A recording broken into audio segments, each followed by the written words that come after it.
pansin sa iyong mga kapaligiran. Kay dumi na ng hangin, pati na ang mga ilog natin. Hindi nga masama ang pag-unlad at malayo-layo na rin ang ating narating. Ngunit masdan mo ang tubig sa dagat, dati kulay asul, ngayon'y naging itim. Ang mga duming ating ikinalat sa hangin, sa langit, huwag na nating paabutin. Upang kung tayo'y pumanaw man sariwang hangin, sa langit natin matitikman. Mayroon lang akong hinihiling, sa aking pagpanaw sana ay tag-ulan. Gitara ko ay aking dadalhin, upang sa ulap na lang tayo magkantahan.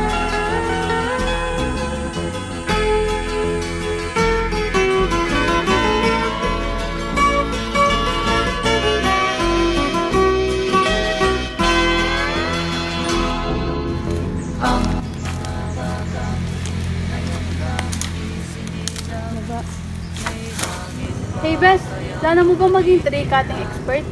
Wait lang, narinig mo na bang RA 9175? Hindi pa. Hindi pa? Ako na ang bahala sa'yo.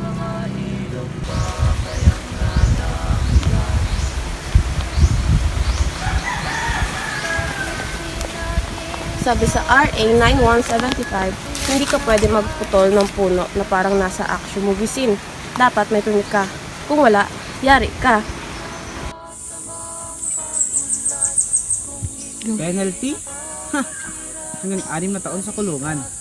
At pamumulta ka pa ng 50,000. Good luck sa inyong budget, mga beshi.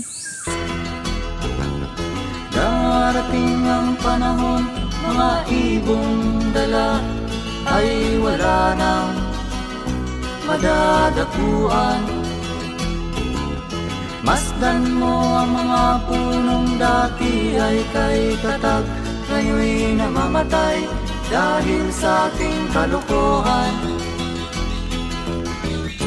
Lahat ng bagay na narito sa lupa, biyayang galing sa Diyos kahit nung ika'y wala pa.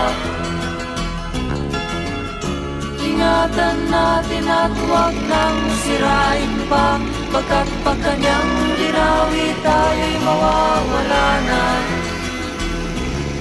Meron lang akong hinihiling sa Mahalin ang puno. Mahalin ang buhay. Walang permit?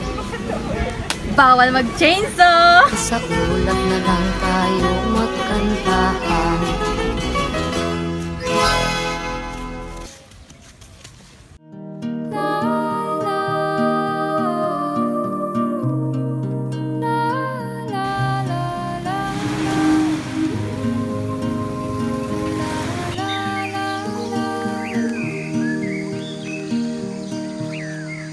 Kada hakbang sa lupa'y para akong inaalon at nalulunod sa batikos ng mundo, sa kung ano lamang kaya ko.